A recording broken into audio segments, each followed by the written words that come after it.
Hey everybody, let's take a few minutes and plan out February's budget. My name is Rebecca. If you are new to my channel, I'm here on YouTube documenting my journey towards financial independence. I'm currently working my way through $90,000 worth of consumer debt, a little bit less than half of that left to pay off. And I share with y'all my debt payoff journey, my budgets with my real numbers, and I also show you my investing journey. So if you have not yet, scroll down just a little bit and click that red subscribe button to follow me on this journey.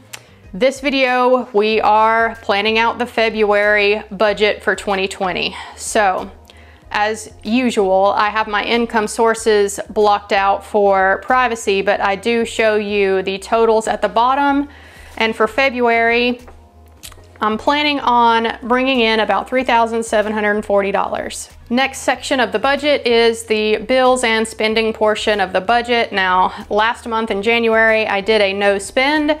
So my budgeted spending this month is going to be a little bit higher than what it usually is. But starting out with the usual suspects first, the first line item is my mortgage payment. It is $687 every month. That includes the principal, the PMI, the escrowed taxes, and insurance, everything, $687 a month. Next line item is the power bill, Duke Energy. We are budgeting for $160 in the month of February. We went a little bit over that in January, but we'll see how it is. Hopefully it'll be back down to where it usually is for February. Next line item is our water bill, budgeting 50 bucks for that. Hopefully that will come in under again like it did in January. Next line item is my cell phone bill. I have been budgeting $60.60 every month for a long time because that's exactly what it is every month. But for some reason in January, it was $60.11. Whatever, I'm just gonna leave it at $60.60 and we'll see what happens in February. Next line item is the gym membership. I'm a member of Planet Fitness and that membership fee comes out on the 17th every month, $23.06. Next is the biggest line item in the budget this month. I have budgeted to spend about $500 on various things at Amazon. There are things that I probably should have bought in January that I was just putting off because I was doing this no spend and technically they could wait a little bit, but not long. I showed y'all in my previous video how my house shoes were falling apart. January 1st, the flip-flops that I typically wear around the house also broke, so I'm gonna replace those. And I had a Nike pair of flip-flops and I thought that they would last me for a while, but y'all, those only lasted about 6 months. So I'm actually gonna go back to the sandals that I had before that lasted years, and they were the rainbow leather sandals. So I'm just gonna spend a little bit of extra money and get me a good pair of rainbow flip-flops again, and hopefully those will last me a long time. I'd still be wearing those rainbows if our dogs hadn't got a hold of them back when they were puppies and destroyed them. So anyhow, I've got to get new shoes on Amazon. I take vitamins every single day for a weight loss surgery that I had years ago, and I'm getting low on a bunch of vitamins. That's a non-negotiable for me. I'm gonna have to spend money on that. Also, I didn't spend anything for Valentine's Day in January, so I'm planning on doing that for February. Now, I had kind of had it in my mind to maybe take my husband and I out to eat at this place we like to go to that has all-you-can-eat crab legs. That would have been maybe about $80 or so, $100 with tip, and I had budgeted $150 for Valentine's Day just in case.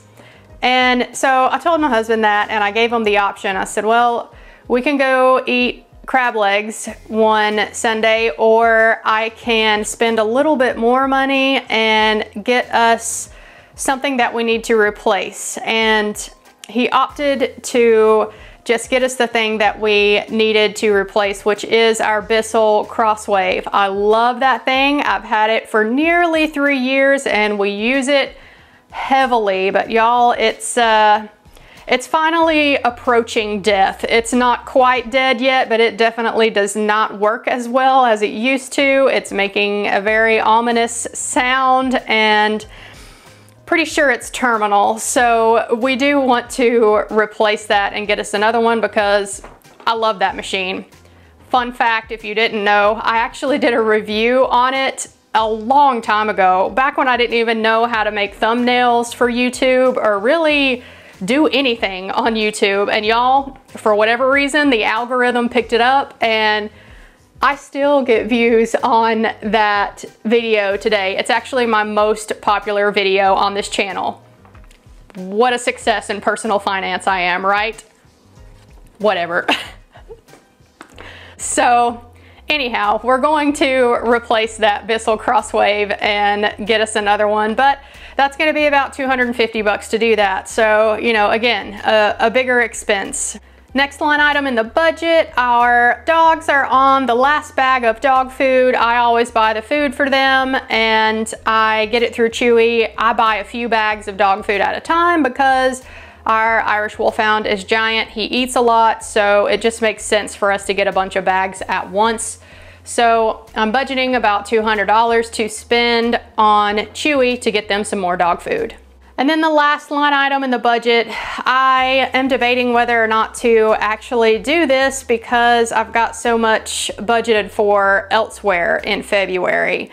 Because I did that no spend, ironically, I feel like I'm spending more than what I usually do in February's budget. So when I saw that this Celtic Fest thing was going on over in Asheville, I really want to go to it, and I may not spend $100 there. I could probably spend less, but if I go, I don't really want to feel restricted. So I think budgeting $100 for myself to spend if I see something that I want and I can give myself permission to buy it, $100 seems fair to me.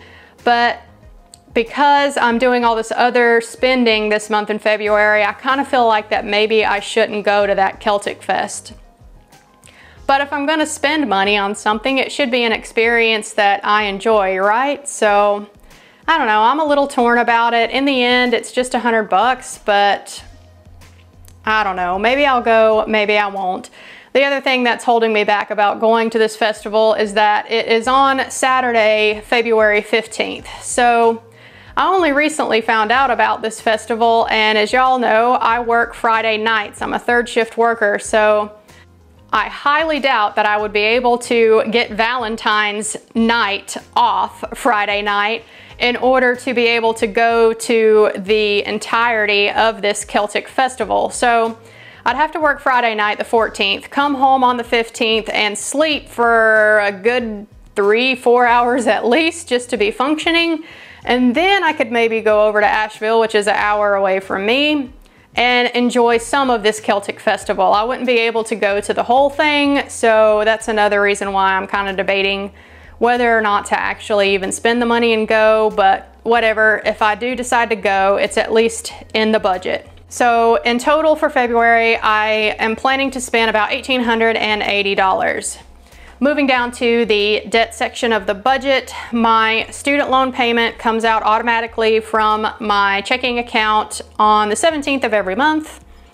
This month it's going to be $491.85. The only other consumer debt I have right now is my car payment, and that is $386 every month. Moving down to my favorite section, the investing and fire tracking of my budget.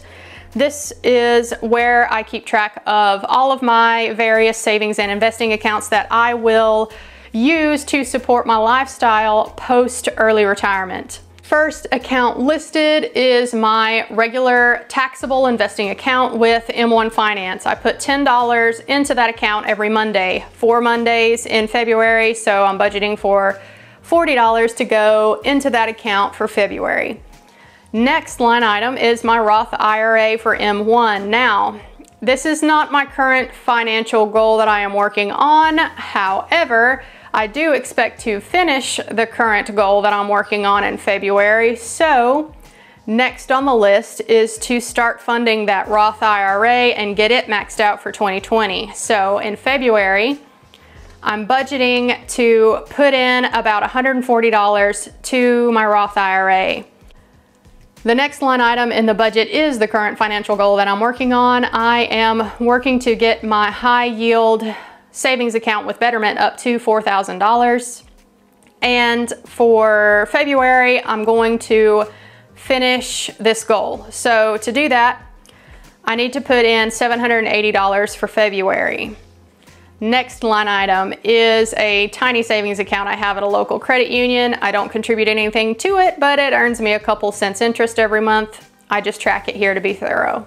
Lastly, my 403(b) retirement account at work. I'm expecting that my contributions to this account in February should be about $390, and my employer match should be about $200. So in total for February, all of my savings and investing accounts, I am expecting to contribute about $1,550 for February. Not too bad. So that brings my total spending for the month at about $3,718.51. So that will leave me about 20 bucks left over. I do a very near zero based budget. I always leave just a tiny buffer to roll over to the next month.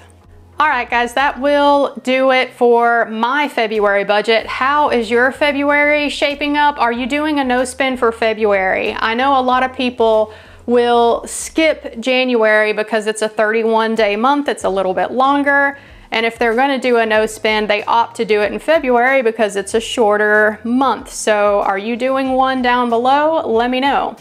Also, let me know, would you go to that Celtic festival, or would you just save that $100 and put it towards another financial goal? I'm a little torn about whether or not I'll go. It may just be that I'll go and work Valentine's Day night, come home the morning of the festival, and just see how I feel after I sleep. Maybe I'll go, maybe I won't. We'll find out. So if you've made it to the end of this video, thanks for watching all the way through and listening to my ramblings. If you have not yet, don't forget to give this video a like and subscribe down below. I'll see y'all in my next one. Thanks for watching. Bye.